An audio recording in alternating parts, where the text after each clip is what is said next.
Gentleman from Texas is recognized.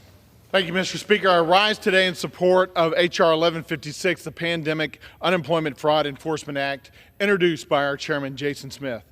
It is clear by the day that the COVID pandemic gave rise to widespread financial fraud. A prime example of that is the fraudulent unemployment insurance claims that were filed, which total between $100 and $150 billion, most of which happened as a result of organized crime. Incredibly, to date, less than 4% of these stolen funds have been recovered. And if we do nothing before March 27th, the statute of limitations to bring these criminal cases against these fraudsters will come to an end, and the rest of these taxpayer funds will be lost forever.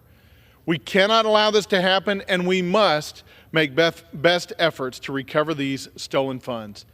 Mr. Speaker, make no mistake, the Pandemic Unemployment Fraud Enforcement Act is supported by both red and blue states across the country.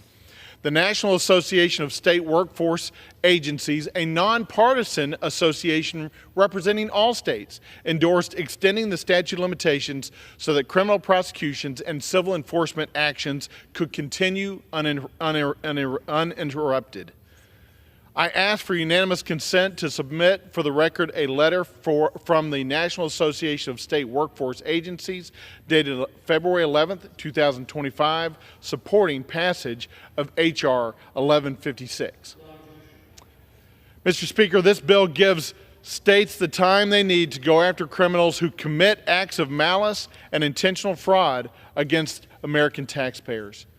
As a proud co-sponsor of this legislation, I strongly urge my colleagues to stand in support of the American taxpayer and stand in support of passage of this important piece of legislation.